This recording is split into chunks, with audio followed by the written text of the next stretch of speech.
Assalamualaikum warahmatullahi wabarakatuh. Selamat sore. Nama saya Habibie Qasidah dari kelas MJ 301.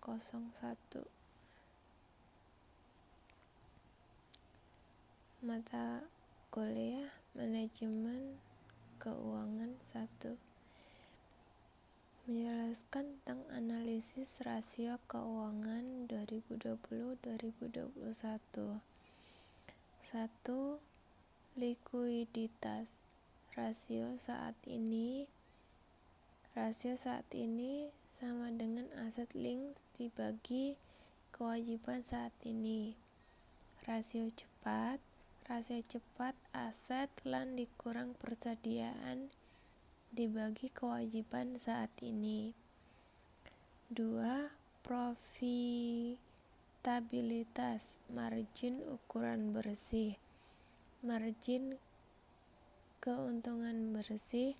Margin keuntungan berasnya sama dengan pendapatan bersih dikurangi pendapatan dikali 100. Pengembalian aset (ROA). Pendapatan bersih dibagi total aset rata-rata. Pengembalian ekuitas (REO). Pendapatan bersih dibagi ekuitas pemenang saham rata-rata. Simpulan hasil analisis rasio keuangan 2021-2020. Likuiditas current ratio. Jika current ratio meningkat dari tahun 2020 ke 2021, ini menunjukkan kemampuan perusahaan untuk memenuhi kewajiban jangka pendeknya telah meningkat. Quick ratio. Jika quick ratio meningkat, ini menunjukkan kemampuan perusahaan untuk membayar kewajiban jangka pendek tanpa mengandalkan investasi yang tinggi. 2. Profitabilitas. Net profit margin menunjukkan efisiensi operasional yang lebih baik. ROA dan ROE. Jika ROA dan ROE meningkat, itu menunjukkan bahwa perusahaan mampu menghasilkan laba yang lebih baik dari aset dan ekuitasnya. 3. Solvabilitas. Debt to equity ratio. Jika rasio hutang terhadap ekuitas menurun, perusahaan mungkin kurang bergantung pada hutang untuk membiayai operasinya. Interest cover ratio. Meningkatan interest cover ratio menunjukkan bahwa perusahaan lebih mampu membayar bunga utangnya. 4. Aktivitas. Inventory turnover. Jika inventory turnover meningkat, perusahaan dapat mengelola inventaris dengan lebih efisien. Receivable turnover.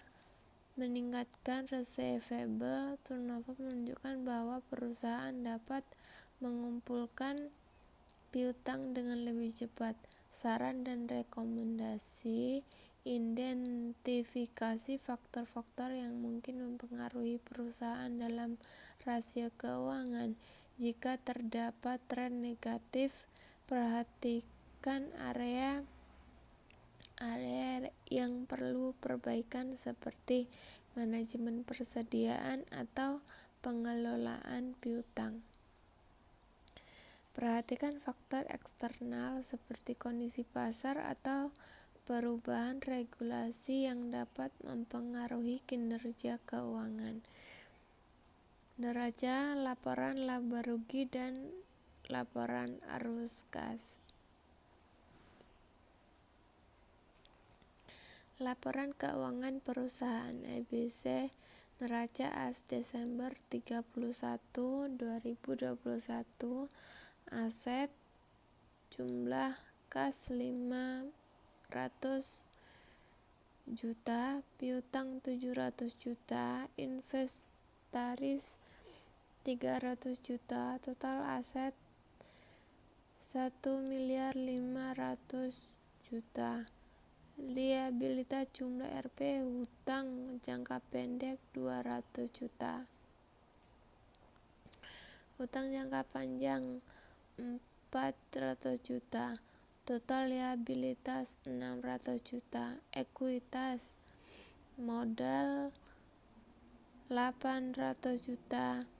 Laba ditahan 100 juta. Total ekuitas 900 juta.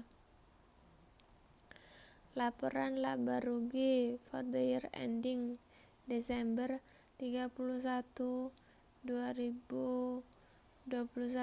Pendapatan jumlah penjualan 2 miliar. Beban operasional 1.200.000 juta. Kota laba kotor 800 juta. Beban non operasional jumlah bunga 20 juta. Pajak 50 juta. Laba bersih 730 juta. Laporan arus kas for the year ending Desember 31, 2021. Aliran kas dari operasi 700.000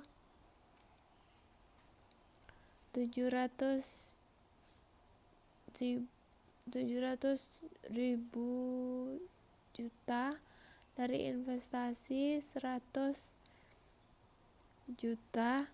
Dari pendanaan 300 juta. Perubahan per kas bersih 300 juta. Kas awal 200 juta. Kas akhir 500 juta. Terima kasih. Wassalamualaikum warahmatullahi wabarakatuh.